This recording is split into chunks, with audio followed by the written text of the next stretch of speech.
Hey, Michael, welcome. Hello, thank you very much for having me. Yes, that's great. We love Bunq, so we wanna know as much as you can tell us about first about yourself, but also about the product and the culture and the community. I have so many questions, so maybe we just start with a little bit about yourself and what led you to Bunq. Sure. As you can tell, I'm a Brit. Bunq is a Dutch founded company based out of Amsterdam. Um, my background is in SaaS products, originally based in the UK, obviously, working for a company called Brandwatch and another really inspiring and interesting founder, CEO, Giles Palmer. Was there for 7 years and saw the company scale, and then about 12 months ago, started thinking about what might be next. And obviously, fintech is a very high-profile sector in tech in the UK, and I happened upon Bunq, and the thing that was most compelling and interesting for me, and perhaps we can talk about this in a bit more detail, is the freedom of choice component of the Bunq offering, which is the ability for a user to decide where their deposits were held. And I thought this is a really interesting, challenging concept, and one that was completely different and kind of somewhat aligned to the kind of punky Brightoner in me. That's originally how I first found Bunq and first wanted to meet with Ali and the rest of the team. And how is it to work there? How is the culture? I'm seeing you have these once a couple of months you have these community events when the Yeah. CEO stands on the stage and he talks about the features. I don't see it in other neobanks or fintechs like that. Yeah, so I think there are a couple of factors at play here. One, Ali almost religiously wants to have the company focused and structured on the end user, and this is how we're doing that structurally within the company, and the skills that we need obviously are changing as the company is becoming more mature, and we're targeting other sectors of the broader market. Um, Culturally in the organization, it's an incredibly fast-paced company. And again, that cadence and that pace is set by Ali and his determination to really drive the company forward and obviously achieve his broader mission, which is really delivering a product that enables our users to prosper ultimately and to become better every day. A core component of that, of course, being what they do with their money. Yeah. So in terms of the updates, they're a great event. It's really useful to have, a couple of thousand people in a room that want to give us their time, and we should listen to them. There may well be something coming up soon that you can watch again. Yeah.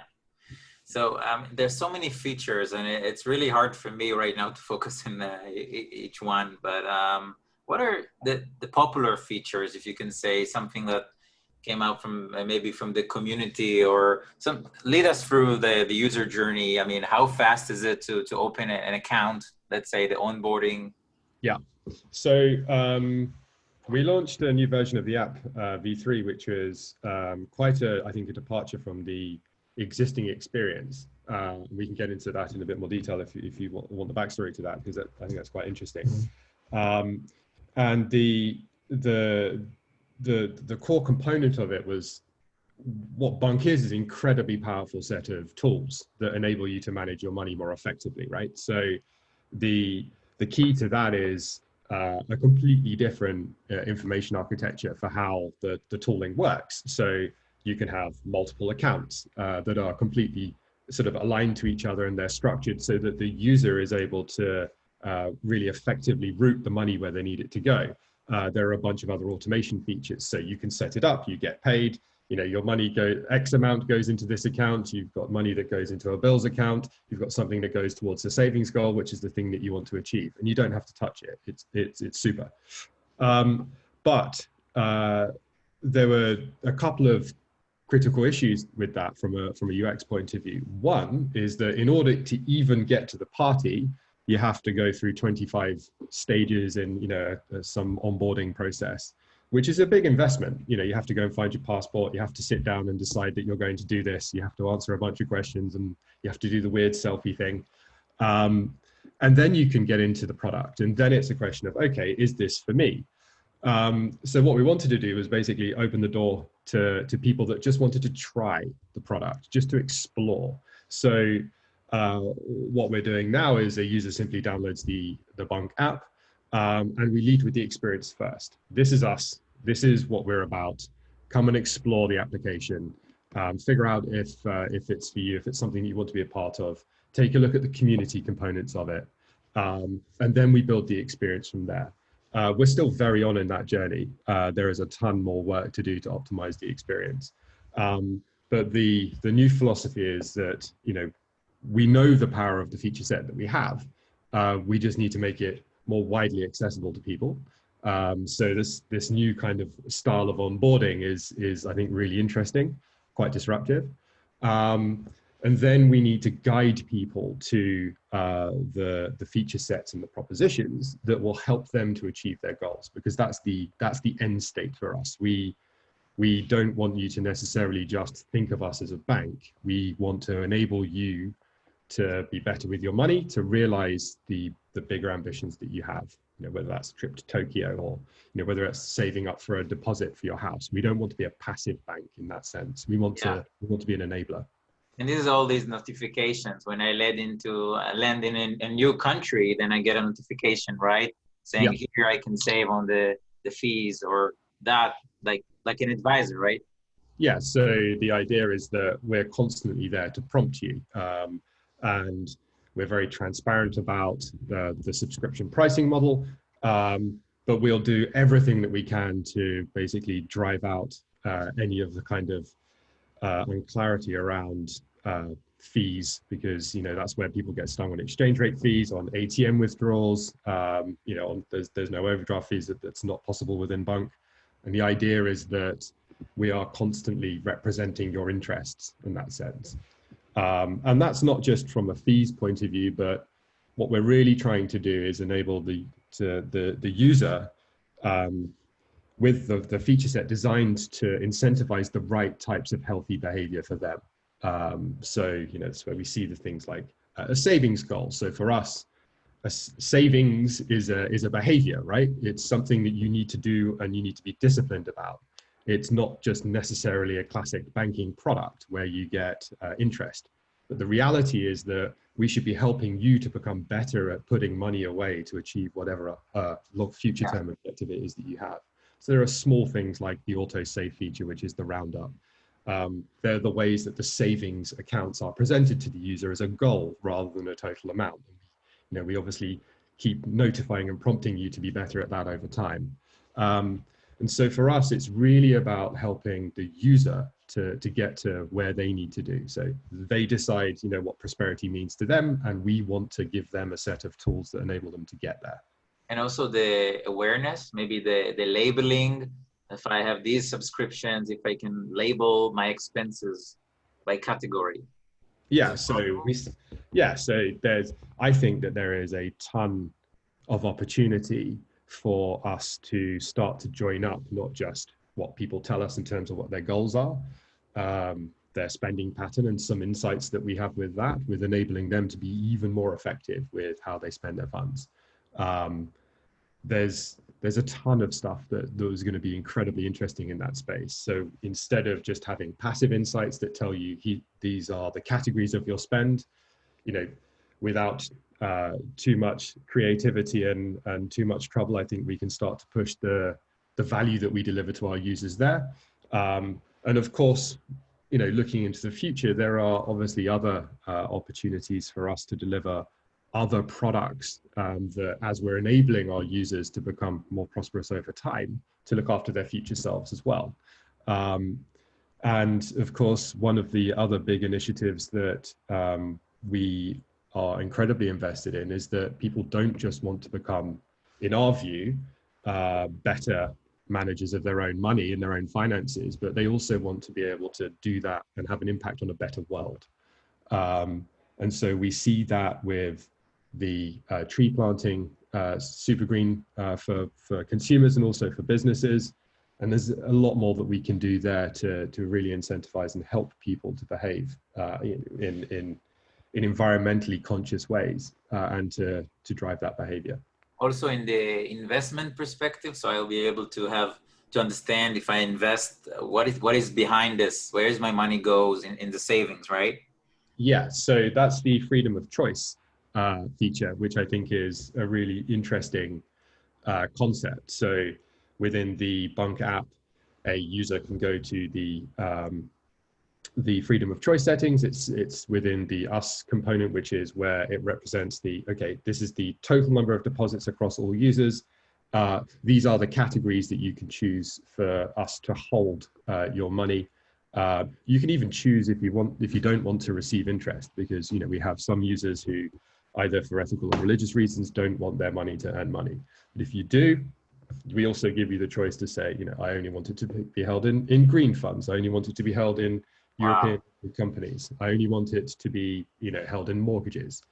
And it's a great concept. But when you really think about what's going on, every user has the ability to effectively, on a one-to-one basis, decide where their money goes. But in aggregate, really help to shape what the business model of the company is. And I think that's really, really interesting. And I think it aligns with how people are starting to view the world, right? Which is the choices that they make with their money are a reflection increasingly of the values that they hold.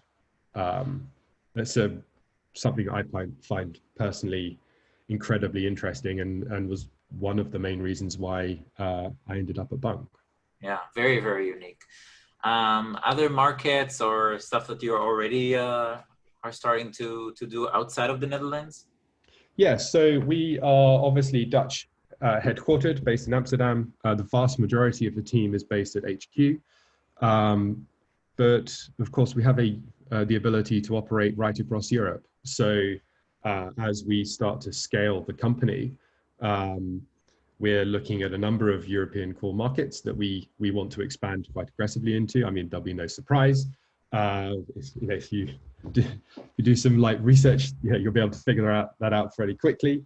But of course, we've been in those markets for some time, and effectively, what we're trying to do is to take our time, soft launch the products, gather a bunch of feedback. So there's a ton of user feedback on what we need to do from a localization point of view. By that we mean is the experience consistent with the one that a Dutch user would experience in the Netherlands? Are we aligning ourselves and correctly from a value proposition to what the banking culture in that market values? What are the product market fit gaps that we need to close? How do we deliver a service around the product itself that is aligned with the user's expectations?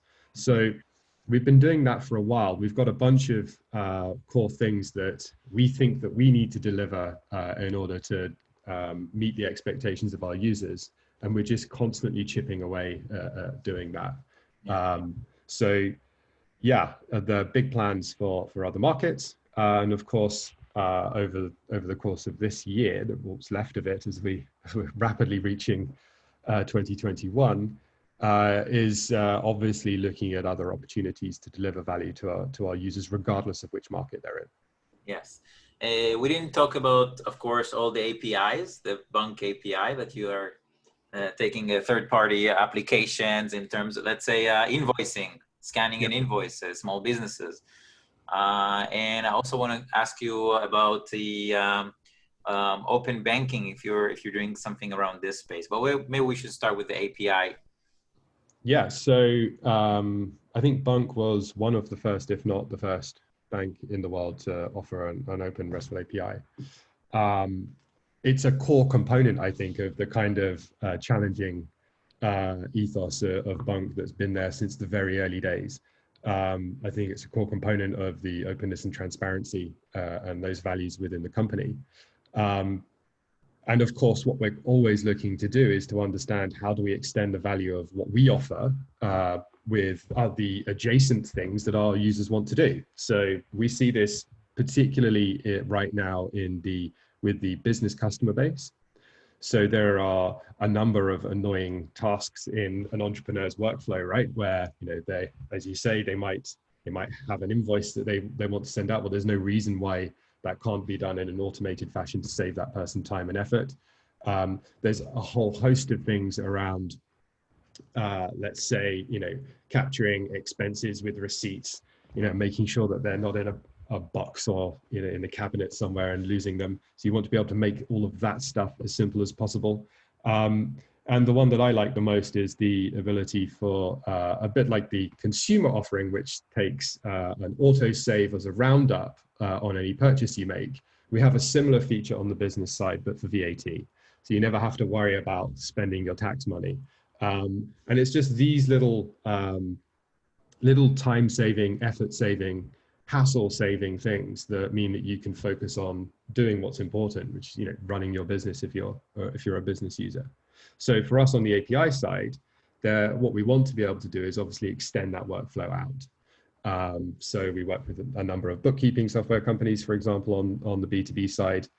And I think there are a whole ton of interesting things that we can start to explore more creatively on the consumer side as well, both using Bunq to push data out to other applications that people use every day, and obviously also enriching the Bunq experience itself by connecting into and out of the other apps that consumers might use. So those relate to interesting things like how they live their lives, some of the other behavioral things that they do. And there's a nice link there to rewarding behavior, right? So you could easily see, I maintain my fitness regime. Well, why not use the ecosystem that we're starting to build to reward myself financially for that over time? So there's some really fun, cool stuff that we can start to do there as well. Amazing. And regarding the open banking, are you checking possibilities? Yes. So aggregation of other accounts. Yeah, again, it fits very nicely with the Bunq ethos, right, of being open and being connected. I think that you'll definitely see some developments from us there. Our perspective is always to identify the spaces to make the user's life as easy as possible. So for us, that might well mean that account aggregation makes complete sense. So you can have one overview, you have one interface. If this is your preference, then we'll save you effort and time there. But there are other ways that we can start to use it, and you'll see some of that. Don't want to be too cryptic, but some of that stuff coming up soon. Amazing. So I asked so many questions in so little time because people are so interested, because every time you surprise everybody with new features, and and your updates are exciting and really solving a lot of possibilities and issues for a lot of people. So one more thing before we finish. So you mentioned the Bunq Green and the card, this metal card, right? Yeah. So for people who don't know, what do they get when they apply to that program? Sure. So the Super Green subscription is it's effectively what we think of as a power up on top of the premium subscription, right? Which Bunq is very well known for, which is all of the time and money saving features. And the Super Green subscription essentially plants a tree for every 100 euros that you spend on any Bunq card. You can choose to have a metal card if you want. But the idea is that to make it as simple as possible for users to be able to have an impact on the world. So they don't need to change their spending habits at all. They just use the card. Every 100 euros you spend on it will plant a tree in your name. And there is an in-app experience that shows your own little forest growing over time. And then we take the CO2 numbers saved from our partner, which is the Eden Forestation down in Madagascar. And then we tell you how long it will take you by planting trees to become CO2 neutral, so that you can start to have a wider impact on the world, right? So again, concept is you become better financially with your money. That enables you to achieve the things in your life that you want to. and whilst you're doing that, to also achieve those things in the world by making your own small impact. So again, it's aligning the change with the simplest behavior possible for the user. Amazing. So thank you very much. Keep on doing the magic that you're doing. I don't know how many people are you guys, but you're launching a lot of new features and opportunities. A lot of people waiting for this talk today to hear you. How do they learn about you, your team? So yeah, go to bunq.com, download the app. You can use the first month is free. Use it. Please tell us your feedback. People can reach me on LinkedIn if they want to talk. But yeah, I think the more we raise awareness of the challenging nature of Bunq and what we're trying to achieve, I think the better. And come and join us for the ride. Amazing. Thank you very much. Pleasure. Thank you for your time. Good luck.